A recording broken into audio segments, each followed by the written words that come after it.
you all for coming. So we're excited to be here today to talk to you about raising the quality of healthcare delivery through emerging education technology. This is something that's relatively new here at the ASU GSV Summit. So we're just going to share some ideas with you and talk to you today, give you a chance to ask some questions at the end.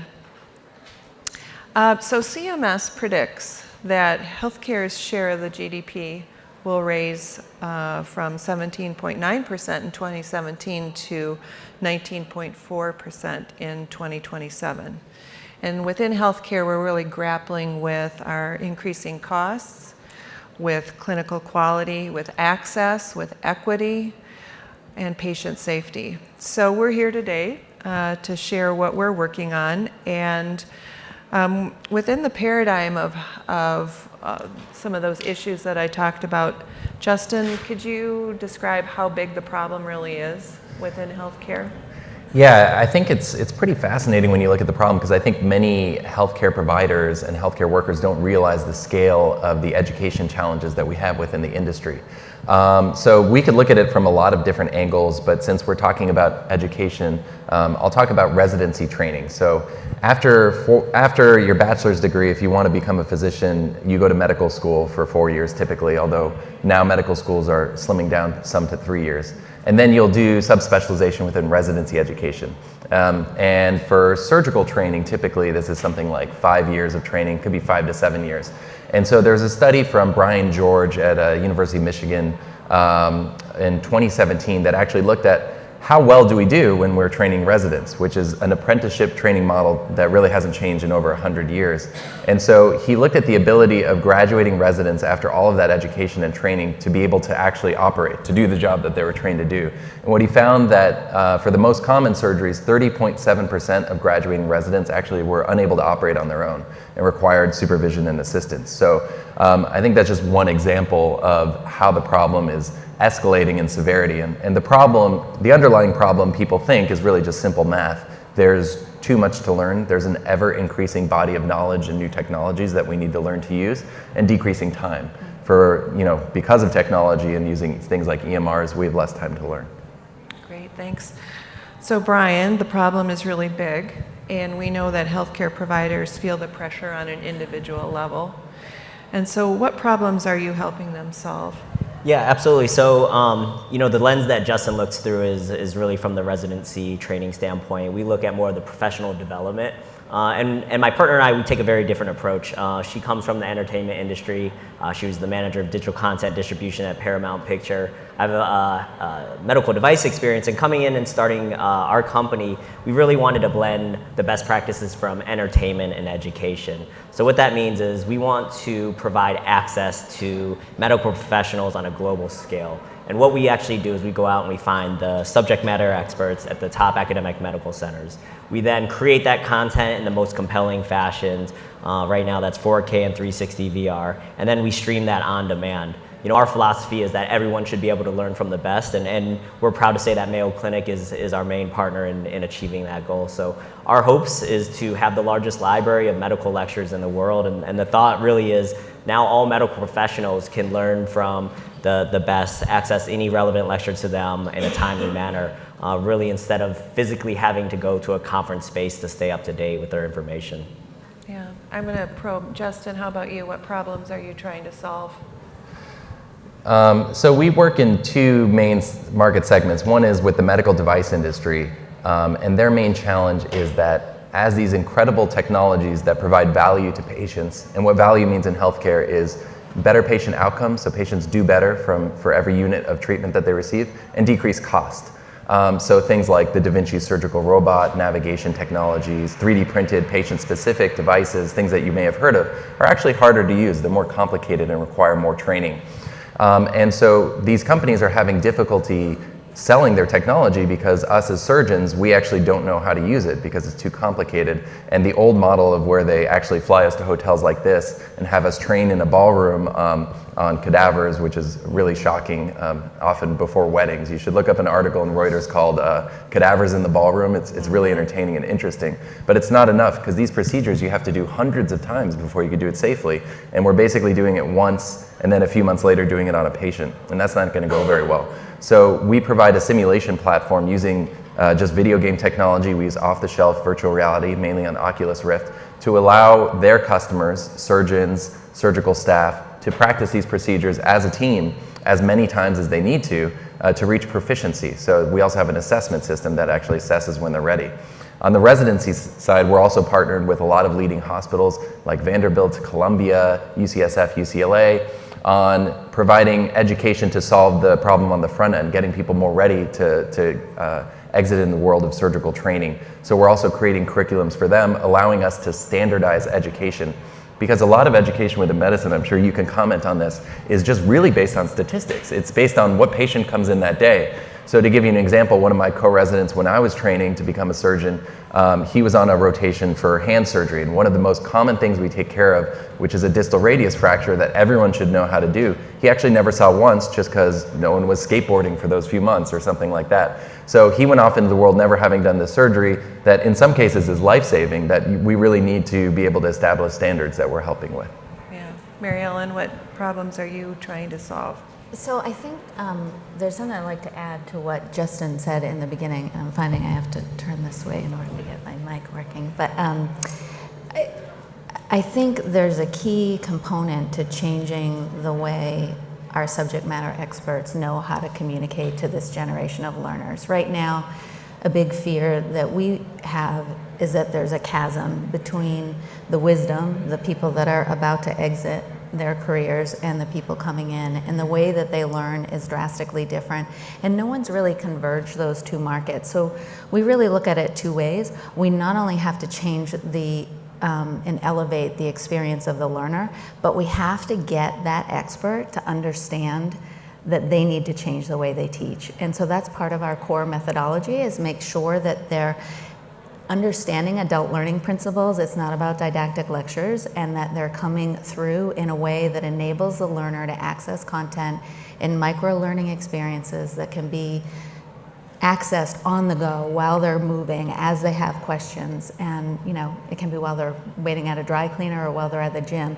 But being able to, one, help that subject matter expert bring their intel to the next generation in an effective way, and engage the learner in the way that they've been learning since they were small children, right? In a way that they can access and believe in, and help the wisdom-filled folks understand that there's no way that this generation can memorize everything. And there's a resentment right now that they have more quality of life, they spend more time with their kids, and there's just this big chasm, and someone has to break that down. And I think by working with the teachers, it's a critical component to changing that and getting them to have a little more empathy for this next generation, and the fact that this next generation is not gonna change how they learned, because they've been doing it since they were young children. Right.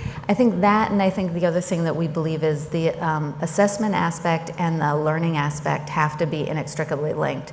So we believe, as a physician, you have a patient's life in your hand. You have to make sure that you are confident that you can make a quick decision, and inevitably that translates to oftentimes having inaccurate self-assessment. And as adult learners, we tend to go after the things that we like. We tend to avoid the things that we don't like. Well, so what we are religious about is making sure they understand where they stand relative to competency and where they stand relative to their peers. And that's what drives this, moves from sort of an extrinsic motivation into an intrinsic motivation. And they get into that content that they need to get into. And we're big on applied learning, making sure you're thinking about their residency and the C1, do one, right? And being able to get them to teaching one is where the highest level of retention is. So those are the core concepts that sort of flow through our methodology of developing content. Yeah, Justin. I think there's so many good points there, but there's one I just really want to emphasize that I think very few people realize. And this is mainly on the surgical end of the spectrum because we do get assessed constantly with multiple choice exams. But when it comes to technical skills, what we're doing to people, we actually never get assessed. So, whether you're applying to be a surgical care provider, a procedural care provider like an interventionist, whether you're in training or whether afterwards, technical skill assessment is not part of our certification or education, which is absolutely bonkers because we now know that the outcome of the patient, which is the most important thing, is directly correlated with the skill of the provider. So this is really something we should be measuring, and there are many reasons why we don't and many problems, and part of it is also just some of the taboo surrounding this. But just as a personal story, I was sort of assessed once when I was interviewing for residency, and they had me play the board game Operation with the buzzing. But I mean, I'm happy they did it because it's like at least somebody checked something, and so it's very interesting. And I think there's a podcast called Dr. Death that is sort of an extreme example of what happens when you don't just check on the ability of the provider to provide basic technical care, and it could go quite south. Yeah, I mean, to kind of piggyback off of 2 points you guys both made, medical education is really high stakes. Patients' lives are at matter here. And it's important that you get the most important information, the most up-to-date information to these medical professionals. I mean, everyone here in the audience is here because they believe in the value of education. But for medical education specifically, I think we have to remember that the behaviors are still very similar. And so talking about the generational issues, ultimately these folks that are learning today want to consume their content online. They want access immediately, and they want to get answers immediately. So, how we approach the content, and a couple things that we've learned in the development, our initiative has been really two things. One is to film and index every surgical procedure and every specialty, both in 4K and 360 VR. And then the second part is to build the largest library of medical lectures in the world. And around the medical lectures aspect, a lot of conferences, a lot of societies will repurpose the conference lectures and put it online. But the online consumer tells us that that isn't beneficial to them. What they're looking for is 2 to 3 key points that they can look on their mobile device, take it home, and then apply it in their personal lives or in their practice. So we have to spend a lot of time coaching the subject matter experts, the academic medical centers, those that are educators, saying like, look, you have to rethink this for the younger generations and create content for an online audience. And that has been a challenging item on our end, but we've seen a lot of momentum and a lot of reception as of last year with that. Right. Yeah, I don't think most people realize that medical students coming, fresh from their medical school graduation can literally the next week go right into an OR and be operating. And so building up those skills is important, but it's also expensive. And it's difficult to get in the hands of the people that need it. So you want to talk a little bit about the expense and the access? Well, I think,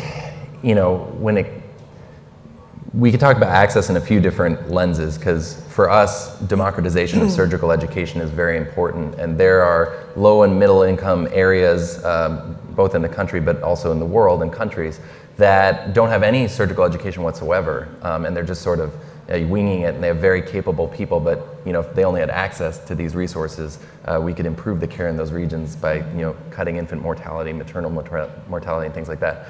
But when it comes to medical school, the actual day-to-day practice of healthcare has changed so drastically from when medical school first became instituted after the Flexner reports, as we know it today, that the whole purpose of medical school and what the goal is to me, pretty unclear. After about 4 years of education and tremendous expense, you don't have a whole lot of useful skills typically for your specialty, because typically what most people are doing now is so super subspecialized that you're not learning almost any of that in medical school at all. And you're definitely not operating as a medical student. I mean, you're standing in the corner, maybe you'll get to hold a leg if you're lucky, but you're paying full time to stand in an operating room and not see anything for like 14 hours. And today's generation is just not tolerating it at all. And so that's why you see programs like NYU, is now completely free, which is awesome. And now it's 3 years, but I really think it should be 2 years. or a system more like the UK where it's integrated with undergraduate education, because we really need to get people to the part where they're learning the things that they actually need to know. In one of my first weeks as a surgical intern, I was called into a patient's room. He goes, "Doctor, I'm very anxious and I feel like I'm gonna throw up. He just had surgery." And a nurse is there with me, and I looked at him right in the eyes and I went, "I hope you feel better." And I walked out of the room, and the nurse was like, "Well, do you want to give him any medication for that?" And I was like, "There's medication for that? That's amazing. What is it? Tell me." I knew nothing. Yeah. I knew nothing about the actual practice of healthcare. I knew about like the genetic inheritance of schizophrenia and various oddball concepts that people were doing research on, but not how to take care of patients. Yeah. So VR technology, we're seeing that more and more within medical education. And both Brian and Justin, you're offering VR. So it's interesting to me, are you seeing large-scale adoption? Because what I've noticed is that with the introduction of that type of technology, there can be pushback, skepticism. Early adopters receive a lot of resistance. So where are we with that technology? I don't know, Brian, if you want to start. Actually, Justin, I mean, he's more of a full VR company, Okay. so I'd love to hear his thoughts there. Great. Yeah, well, I think it's interesting because it's very easy to just be like, well, VR is VR and it's this thing, and I have this opinion of it. And that's probably the most common reaction we get today is, I've tried VR and I don't think it's helpful. But I tell people, it's like you read a bad book, and you're not going to say all books are bad, right? So try this approach at VR surgical training.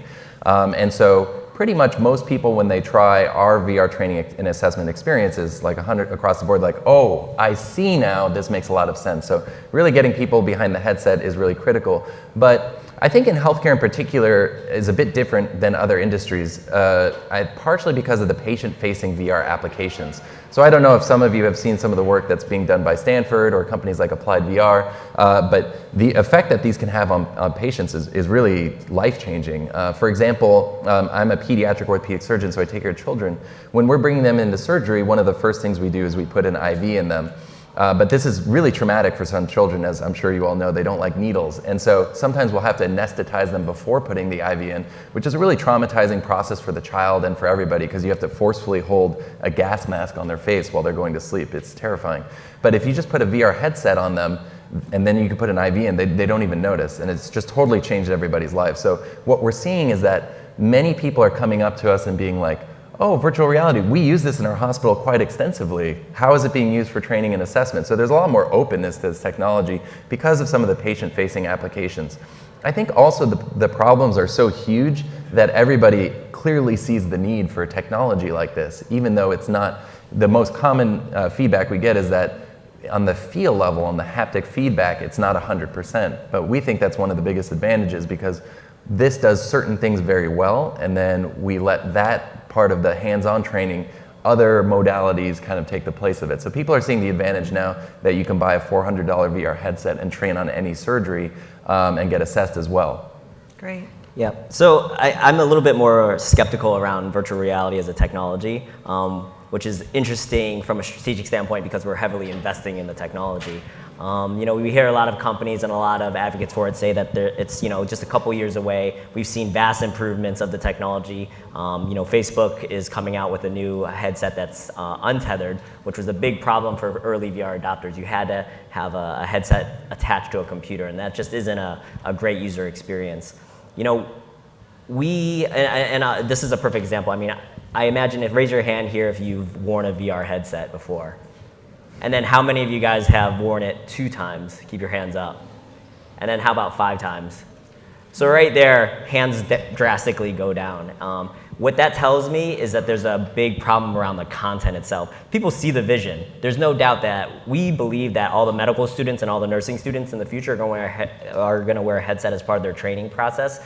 We just don't know how long it's going to take. So we're building the library. We're doing 360 videos just because we want to kind of hedge our bet and make sure that we have a library when that adoption takes place. But for companies like Justin that invest a lot of money into the gaming technologies and the animation, it's really expensive to do so, and we just don't want to place a lot of our investments in that area right now. I think from a medical school standpoint and residency program, we have some customers that use it early on. And again, it comes back to the engagement standpoint. Everyone goes, wow, for the first time. We get a lot of great feedback about what it looks like right now. But one of the biggest problems is you have people that have expectations like Star Wars or Star Trek and think that that's what VR should be. And so you have a difficult time getting them back in there. So I think the technology is still a long ways away, but we're excited about companies like OSO VR and what they're doing so we can piggyback off of that success down the road. Yeah, I think I'll just jump in there. I think there is definitely an engagement problem when it comes to any learning technology. It's not unique to VR. I think it's, what we've seen in my space when I was training as a surgeon at Harvard, they rolled out a mobile-based learning technology, which is super accessible. You could use anywhere. Is very accurate and comprehensive. But what the residents reported and fellows is that they could just Google, like there's a website that we use called Ortho Bullets, for example, where it just has the list of steps to the procedure, and it's effectively the same thing. It's just much faster, higher yield, as you say, which people really crave nowadays. And so if people had to choose between something that would take like 5 minutes or something that would take 20 seconds, and really was about the same in terms of effectiveness, then they'd go with the one that's easier to access. And that's what it's all about, effectiveness. And so that's what we wanted to understand very early on is, how well does this actually work? I don't want to just assume that this is helpful for people. And so we did a study where we took 20 medical students. 10 were trained in virtual reality to proficiency, and 10 were trained with traditional means, which is lectures, technique guides, figures, and illustrations. Then we had them do a real-world version of the procedure, and we filmed every performance. We then had a blinded expert observer grade each individual's performance, and what we found was the performance of the VR-trained individuals was 230% better than non-VR trained individuals. So I can say that the ultimate motivation of our user is patient safety, outcomes, and being better at surgery and feeling confident. And so if they can have a technology that they're confident is going to get those skills, then they are much more likely to engage with it, and that's what we're seeing it. We train over 1,000 surgeons a month. We're seeing repeat users, and I've seen it firsthand. I've seen people train in VR for an hour straight because they just keep going through and keep wanting to get slightly better and taking different angles of attack. So I think engagement is the biggest problem with any sort of learning or training and assessment technology, but it has to be effective, it has to be engaging, and then it also has to be integrated. So that's the last thing I'll say is it can't be an extra thing on the side, like here's this thing that you can use if you want to. There should be a reason to use it. And so for us, we've partnered with the Hospital for Special Surgery, which in my field is the #1 program in the country for orthopedic surgery, actually is mandatory to use OSO VR as part of your training and assessment for certain curriculums. So that's how we're tackling, but that is definitely a very real challenge and a very real concern. Yeah. So I'm in total agreement. I think the applied aspect of learning not only builds skills, but it builds confidence, both of which is essential. I think it's especially critical in the surgical space. As you look into some of the other areas, it becomes a nice to have, but not necessarily a need to have. So there's a lot of very contemporary technology that you can engage that leverages the physician to work through a case study. So we have, for example, echocardiograms that come up, and you do the patient case, and then they have to mark it. We do echoes, angios, ECGs, so that they're going through, and then they're hearing the expert come through and code that exact same patient. So they're able to make diagnoses and think through it and actually be able to connect back with the expert if they need to. And they can reflect back and see how they coded that patient versus how the expert coded the patient. So there's sort of a low fidelity way that you can get that experience, and especially if you get somebody in a non-urban setting that doesn't have the complexity of patients, but they want to keep their skills up. There's sort of technology that's at our fingertips right now. It's very affordable. It just means as educators, we have to think in a practical manner. We have to be able to get in the physician's shoes and know what they struggle with and know how we can support them on the go. And I think there's real world application that you can replicate through technology without using AR or VR right now. Yeah, I think with distance learning technologies like MOOCs and things like that, part of what you lose when someone's not at school, and I'm seeing this in med school all the time, like 9 people show up to lecture now. Like I have to imagine that in-person lecture is just going out the window, but part of going to class or being at school for a semester is that accountability, is the fact that there's someone like watching you or that you want to impress on the other end of it. And I think a lot of digital technologies are definitely, it makes sense from a scalability standpoint to be self-directed for the most part, or maybe having someone tracking your ability. But what if you could actually still have that component of being with someone that you really respect and trust on the other end? So the way we're tackling this is we do something called collaborative training. So in virtual reality, you can connect people independent of their physical location. So we've done trainings where surgical experts in China have trained people here in the US, and they're together. And so what we're doing is we have people, whether it's your instructor or a famous surgeon, schedule an appointment for surgical training in virtual reality, but they're both in different states or across the country. And then those people are really excited to meet this person, spend some time with them, even though it's in a virtual space. And so they want to show up and they want to be there because they have a really strong goal in addition to all the educational value that's provided. So kind of bridging the gap to these new technologies by utilizing some of the concepts of more traditional education and training. Yeah, absolutely. And I think with like some of these digital education tools, one important factor that all of us need to think about is how do we provide real-time feedback to the individuals that are involved, and that'll help with the engagement issues, especially in the VR component, and bringing in questions and providing feedback on how that individual did, because that is one of the challenges, as you mentioned, in the classroom, having that mentor right there, working in the lab, you get that type of feedback. When you go on all digital strategy, you tend to lose that type of interaction. And so I think for us as kind of innovators in this space, we need to figure that out. I think you're veering into a really exciting topic, I think, especially in healthcare, but also in other spaces, and it's the concept of coaching. You know, when you're looking at high performance individuals in most industries or like sports, regardless of your level of mastery, you always have someone who's watching you and providing feedback so that you can constantly strive to improve your performance.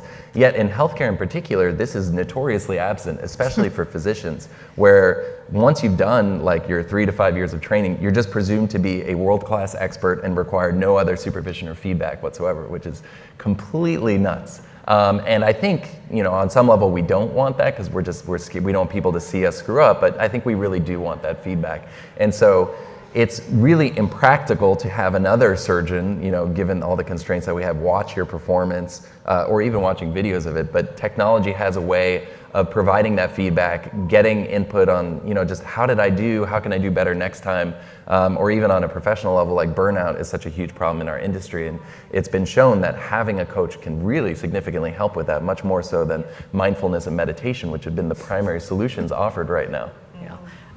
One comment I wanted to make on that, and it was funny because we did an analysis on our videos and seeing like who actually was watching the videos, specifically talking about the surgical videos.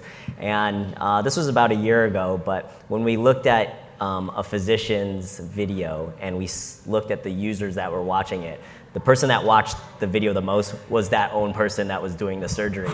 And it goes to that point of, it wasn't out of vain, it was actually because they just wanted to go back and they were thinking how they could improve, they wanted to learn from it. And we knew this because they would come back and say, hey, we don't want to use that video anymore, I'd prefer to redo this procedure, and there's areas that I can improve. And I think with physicians, because it's high stakes, physicians' lives are on the line, and these are ultra competitive, extremely you know, lifelong learners, that this behavior is really interesting to see. And I think this is probably like way off topic for this group, but you bring up an interesting point, which is like the patient's point of view, right? And I always tell this to people, is that like when people are like, oh, I heard this surgeon's great, I'm so excited to get surgery from it. I'm like, what are you basing that decision off of? You know, is it because they have valet parking, or he's nice, or the people at the front desk are nice? Because that's actually typically what people are basing their decisions off of. I mean, obviously they've never seen this person operate or have no concept of the technical competency. And so having exposure of that instead of like Yelp reviews or health grades on some level would be so nice for patients to know that they're just getting quality care no matter who they're seeing. Yeah, I always ask the nurse, who would you have do your surgery? I'll take a quick question. I don't know if you're taking questions, but I talked to the head of surgery at Stanford, so ID privacy, different types of data privacy, and she said they want so badly to have something for surgeons after they're done with school. So if they put anything on a surgeon now to measure anything they do, speed of anything like a Fitbit for a surgeon, becomes subpoenaed and used in the case. So if you know, if your hospital, you have 10 surgeons doing this type of surgery, and if you had tools to measure how they are, specific things, it's great, they want it, but they don't have a way to do it to navigate the risk of having the data and what will happen with human rights access area. They can, so that's where the benefit of working with an outside company is, as long as you don't integrate with their technology and it's information they get from the outside, legally they're actually okay, especially if that communication goes right to the practitioner. Yeah, I think there's one company that really has addressed that particular challenge really well. It's called CSATs. It was acquired by Johnson & Johnson, but that was a really big concern early on for them. They were able to, I think you can make the argument that this is in the service of patient safety and should not be. But will you get a subpoena for all records? No, I think, I don't know the details of it, but I think that it is privileged communication that it would not be exposed during that kind of situation. I've been involved in lawsuits and depositions before, and that kind of information has not come up, like my personal track record or performance, but rather it's mainly around what actually happened to the patient and that documentation. I think, what you want to look at is the enterprise sales model and the construct of that contract, and what information goes to who and when and how. And we're working with a large healthcare system talking about that, and there's ways that keep the hospital clean. They just can't own the data, which is in fact exactly what people like us want. So it's a win-win situation. Great. All right, so I'd like to take us way into the future. I know at Mayo Clinic we're watching and trying to forecast what are the trends in healthcare. We're interested in movement toward a single payer system. We're watching what technology is bringing. We're looking at how patients are traveling for their care and what this will really look like. And so we're thinking, toward the future that physicians will really need to have a completely different set of skills than they do today. And just to be a little bit provocative, to say that in the future, it's a possible paradigm shift that it's going to be based on virtual care, and that technology is really going to be the underpinning of most everything that we do. Now, you may or may not agree with that, because some of the physicians at Mayo Clinic would really push back and say, it's that face-to-face interaction and relationship that makes a difference. But we are also at the forefront of some of the technology that we're thinking could be the trends for the future. E-consults, virtual care. We've done research on listening, analyzing patients' voices and utilizing that for actual diagnosis of heart disease, for instance. So there's a struggle with an uncertainty, but let's just suppose that in the future, almost everything is going to be virtual care, and the amount of information that's available at your fingertips is going to be absolutely enormous. If you think about that provider and what we know about our learners today and what this might look like in the future, what do you think is going to be, what would you be aiming for with this, with education, and what's going to be important? Well, I think a couple of things there. One is that it really doesn't matter whether physicians think the face-to-face time is valuable or not, because the reality of the fact is that there's going to be way too few of us and way too many patients in just a few years. The American Association of Medical Colleges estimates we're going to be 130,000 physicians short in just a decade, and that problem becomes magnified by quite a bit a few years after that. And part of the problem is that residency and graduate medical education is funded by Medicare. And that funding has been frozen as of the 1997 Budget Act, which effectively caps the number of physicians that we can train. So, but there are other problems too, but that's part of it. So a lot of what we do in healthcare is going to need to be virtualized and automated, and in surgery, robotics is one of the main way we're looking at automating this, and empowering sort of easier to train individuals like mid-level providers, physician assistants, and nurse practitioners is probably going to be something we're seeing a lot more of. I think from the overabundance of knowledge and information, and how do we train people and give them access to it and decision support, we're already seeing this today in the oncology space.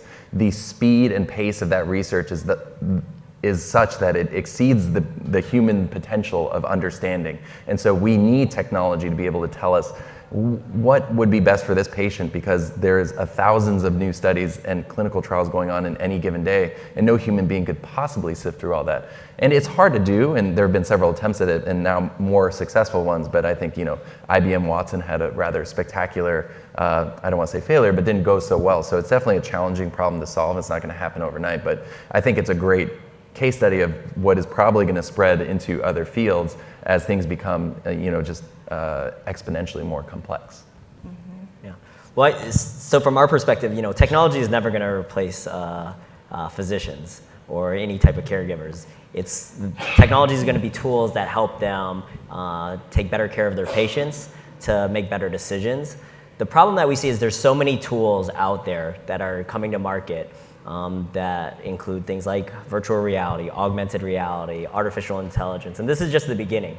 And as that exponentially increases, that becomes overwhelming for the physicians. Now, what we've seen is, especially for the younger generations, they are inherently a little bit more open to these technologies. They know how to use them. It's a little bit more intuitive.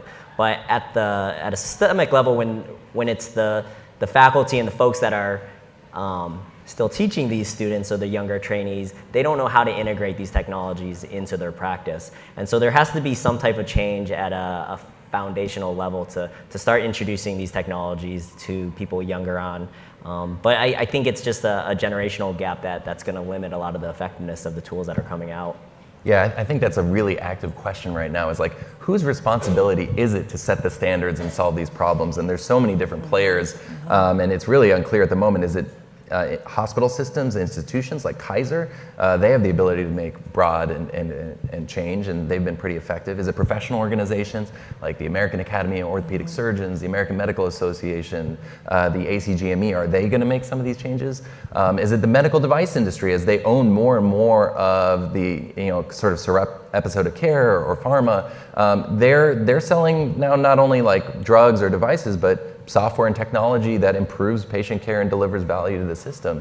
Or is it going to be more on the individual level, and just like we're doing now, it's like, I find a technology I find incredibly useful for my patients, so I use it. Like, every single physician uses Hippocrates, and no one's telling us that we have to use it, but we all do because it works incredibly well. So I don't think there's going to be any one segment or person that's going to solve it, but definitely there are a few different ways to sort of implement and make change and set standards. And you're seeing groups like the Consumer Technology Association now is even involved, and I'm part of something called the Health and Fitness Technology Division. We're setting standards in the use of AI and its use in healthcare. So it's pretty interesting and fascinating who's going to drive this change, because there's so many tools and technologies available. On the individual level, it is quite overwhelming.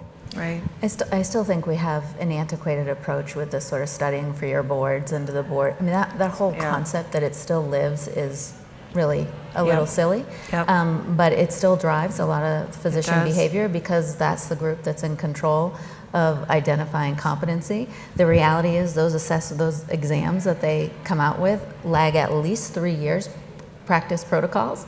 So it's already outdated the day the exam's being taken, by 3 years, not by a short, it's a long time. Yeah. And I think that's going to be the piece that is already in flux. They're trying to figure it out. There's a ton of lawsuits going on. So I think we have to think of it as two sets of curriculum. There's the evidence-based curriculum, depending on whether you're a T or an I, right, a generalist or a specialist. That evidence base, you have to stay fresh, you have to stay on top of, right? And then there's the emerging medicine, which everyone is struggling with, and knowing where are the trials going, what's going to impact me, how do I make sure I'm bringing my patient the very best. And it's about us learning how to integrate those curriculum and let us bring it into the physician based on what they specifically know that we can identify through their EHR behavior, and really start to get to them on the fly. And most importantly, think about that curriculum from the ground up, from the interdisciplinary team.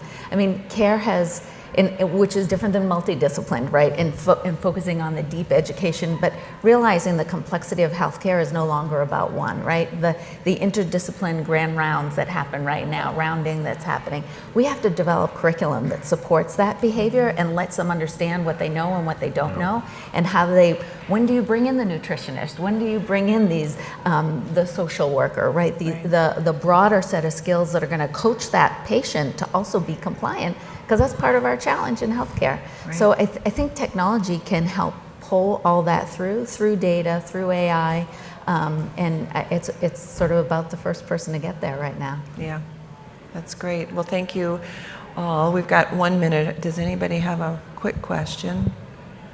I think we have. Okay. Oh, great. I got one. I work for Next Step Careers, and we provide credentialing for long-term care workers, so they're only not in the physician space. Any advice you would give us in helping these entry-level physicians in healthcare be more successful? There's a company called Embodied Labs you should definitely look into. They do empathy-based training for elderly and cognitive decline care, especially for entry-level positions in terms of empathizing with those patients and learning what they're going to deal with on a day-to-day basis. They're doing some cool, really cool stuff. Great. Thank you. Embodied Labs. Great. All right, thank you. Yeah. Thank you. Thanks, Carol.